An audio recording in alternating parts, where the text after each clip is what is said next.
Hello! Today I would like to introduce my great teacher, Carol Sindell. Thank you very much for having the interview today. Thank you, Cooney. It's a pleasure to see you. Today I would like to ask about your childhood story. Childhood story. Oh my goodness. So when did you start the violin? I started playing violin when I was 7. Okay. Much to the dismay of my parents. Mm-hmm. They said, why do you need the violin? You're playing the piano, and we're taking your brother and sister to piano and cello and flute, and really, why? And I said, I want a violin. Wow. So for my 7th birthday, I was given the violin. So did your parents really push you a lot? No. Really? No, they didn't. Wow, so you're a genius. No. How? They should have pushed me. Okay, so how was your first teacher? Do you remember? Oh, yes. I auditioned for Gingold on piano. I found... But that's later, right? No. From the beginning? Before I even started violin. I told my piano teacher, I said, I want to play the violin. I'm crying. Really? And she said, well, I'm a very good friend of Joseph Gingold's wife. And she said I could arrange it for him to maybe meet with you and hear you play the piano. You're so lucky. And Absolutely. actually, I'm surprised at the fact you played the piano before you started the Yes. violin. So when did you start the piano? Piano, I started lessons when I was 5. Okay. But I played by ear from the moment I ever saw a keyboard. I was playing by ear. Yeah, but the piano actual experience must have been really useful. I mean, Oh yes. to be able to play. I really regret not continuing following through with piano. Now I really miss being able to sit down you and play did. a Yeah, sonata. your play piano was great. Actually, But it's true. It's funny. My before I started the violin, my parents had taken me to a concert of the Cleveland Orchestra at Severance Hall, and there was it was not a children's concert, but an informal concert, and there was a very fine pianist from Cleveland, a native Clevelander, and she was playing a solo with the Cleveland Orchestra, and my parents and my piano teacher said, "Whoa, what a great opportunity! You can go and hear this wonderful pianist." And okay, went to the concert, listened to the concert. Afterwards, my parents said, "So, what did you think of the pianist? Did you think she was great?" I said, "Yeah, she was okay." I said, "But what I really liked, the person I really liked was the piano tuner." And they said, "What? There was no piano tuner." I said, "Yes, that man who came and played the A on the piano for when the orchestra tuned. He played an A, and that was Gingold. The concert master comes to play the A." And I was fascinated. So I only watched Gingold for the rest of the concert. That's what I want to do. I want to do what that man does. That's really interesting. So Gingold played as an orchestral concert master too. Actually, I didn't know that. Yes, he was not concertmaster. only. Okay, so now actually we listened to about the Gingold stuff, and then you started with violin with Gingold. My first teacher. Wow. He had an assistant, a young lady, a very good violinist who knew him very well and studied with him, and I loved her. And she came every week to give me lessons, and I also went to Gingold for a lesson every week. And what did you learn from him for the first? Do you remember the beginning? I really do. I remember playing. I came across this little book of short pieces that I sometimes use with students, and it had Brahms Symphony. Great. And I remember playing that for him and him being so impressed. And I thought, really? So what? And I had a little beautiful, actually, English quarter-size violin that friends of my parents had given me. And yeah, a little tiny violin. And I loved it right away. Wow. I really did love playing. And also, compared to the piano, I thought, this is so much easier. This is just so great. You can adjust. You can find where it is that the finger goes. And on piano, it's so unforgiving. Yeah, You hit the wrong note, you hit the wrong note. Which I did all the time on piano. But on violin, it was so friendly. Yeah. I could adjust. Yeah, you can adjust the intonation. That's hard though too. Yeah, for me that was so much easier. Yeah, I got it. Yeah. And then was Ginkgo's not strict for you? Like posture and holding. But by the way, so did he use a Galamian way? Like No, Izai, Russian. Russian. Franco-Belgian actually. Mm-hmm. Yeah, I think when I very first started to play, I like to have my fingers all separated. Yeah. It's like, you have more control, I think. But So next question is, yeah, how was your teacher? I really want you to talk about the Galami and the high fits. we'll start with Gingold, who Mhm. was sort of like a second father. Mhm. He used to call himself Violin Papa. So So- you're my violin mama. Though. Yeah, Violin Mama.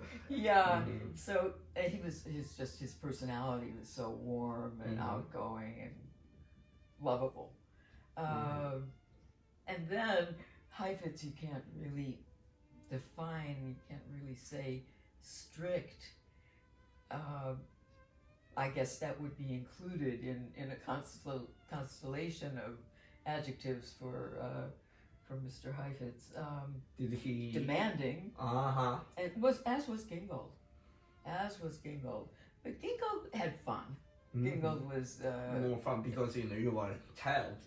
just in general, So, his personality. He had a great sense of Right. humor. He was a great raconteur, a great Mhm. storyteller. Mhm. Heifetz was very taciturn, Technical. very reserved. Mm-hmm. I understand Man what you of mean. few Mhm. words, but they were meaningful when he said them. He did more in terms of demonstrating. Mhm. Gingold as well played in the lessons, and like I used to accompany you on the violin. Sometimes that's Gingold. remember. Oh, okay. That's Gingold. Actually, I'm doing for my students too. Yes. With the piano music. Yeah. So. Yeah, it's Yeah. wonderful. They- Okay, that's from Ginkgo. Yes, Heifetz never took the violin unless he had something very specific to say. I got and it. show. Yeah, no, it was very Yeah. serious. I mean, he had a sort of sense of humor. It was Sometimes. Eccentric. Yeah, I remember the one I watched your video on the master class of Heifetz. Then he made an imitation of the bad Oh. students. Right, Remember of the course. views on yes. I can't. Yeah, I like it though. I can't listen to that piece without crying. That's a fabulous Yeah, imitation. great. Fabulous. It was really interesting. When you were in childhood, did you have any good dream? Did you want to be violinist? I mean, what kind of violinist you wanted to be? You know what? I always loved teaching. Always loved it. Yeah, I can. I think it might stem. I mean, even when I was like 8, 9 years old, Mm-hmm. I remember like my little cousin, who is now a cardiologist in Portland. He's a Oh. surgeon, Cool. a cardiovascular surgeon, Billy. And I said, Billy, don't you want to take violin lessons? I'll teach you. I would really love to teach you violin. So, well, God, maybe. I'm really not interested in it, but I'll try.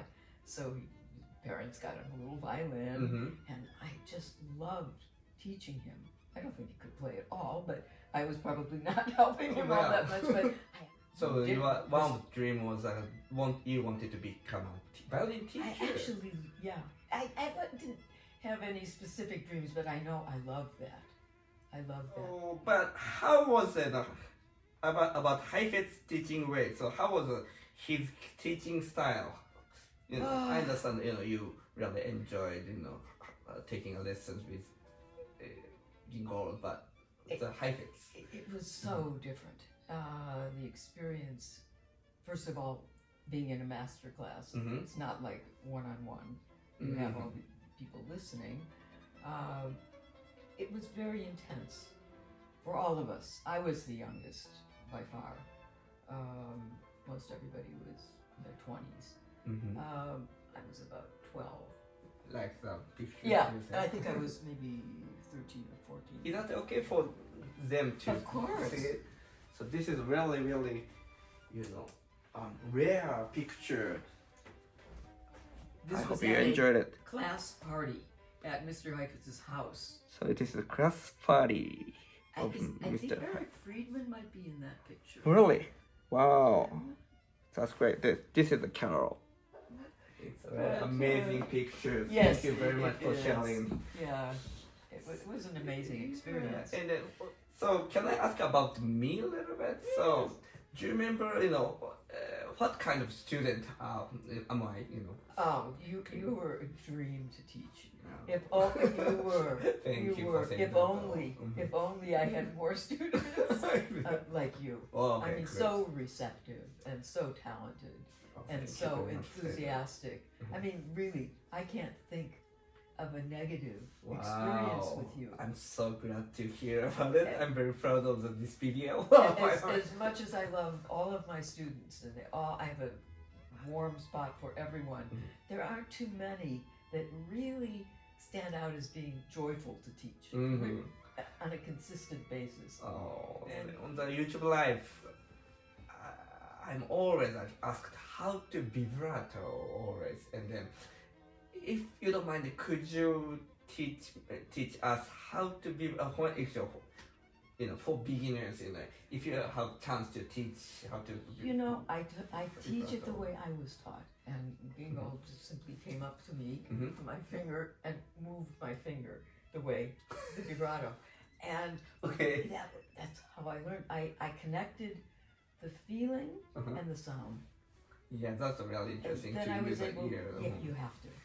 I mean, students will just sort of without the bow. No, you have to hear it. How can you tell? How can you do That's anything really without the interesting. bow? Right. It works for students as well, I find. Okay. Because they get the right direction, they get the right motion. I do occasionally the half step behind. I can't do it myself. It always goes into the vibrato. But I give this to them as an option. That could be helpful. But most of my students already know how to vibrate. But you may want to have that. But I view the vibrato kind of as the voice of a person. I'm very cautious about changing that. It's a very immediate expression, unless somebody really has some technical flaw where they're really moving in a weird way and it sounds doesn't, and they want to change it. That's the first thing I ask.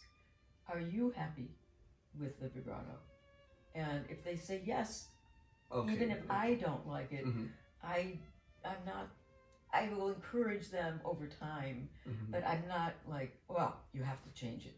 It's not good. It's not the way what I if would. they say? The best way is actually, I find, to stop vibrating for a little time, a few days, a week.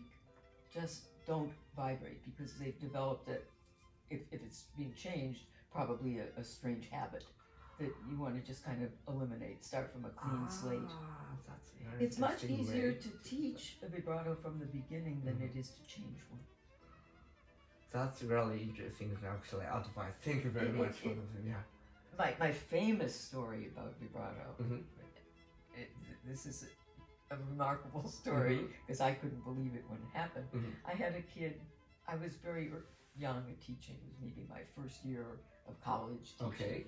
I had a student, and he was very talented, and just couldn't do the vibrato. He just couldn't do it, and he was so frustrated. And I tried this, and I tried that, and the exercises, and taking his, and nothing was working. Then one lesson, he came, and I remembered his mom was Italian. Oh, it's out. Italian, and I know that gesticulate, very a lot of demonstrative. And I said, Johnny, when your mom gets excited, she goes, Mamma mia, Mamma mia. I said, that's what it is, Mamma mia. I said, here, put the violin under your chin. Mamma mia! We got the vibrato. Really? Okay. It was fantastic. Both of us almost fainted. I couldn't believe that had actually worked. So the vibrato coming from the expression, kind of, yeah, mamma mia. So yeah, if you say mamma mia, you can play the vibrato. Well, the funny thing is, I told Hamilton, many colleagues know this story, and they said, listen, Carol, we tried spaghetti, gelato, pizzeria. It doesn't work. So it was a one-shot thing. So mamma mia, only the word we use, mamma mia is The more important. mom has to be Italian and say mamma mia. Yeah, okay, got it. Thank you very much for having the interview. Pleasure, Everyone must be really happy to watch it. Thank you very much. Thank you. Thank you. Take care. Great.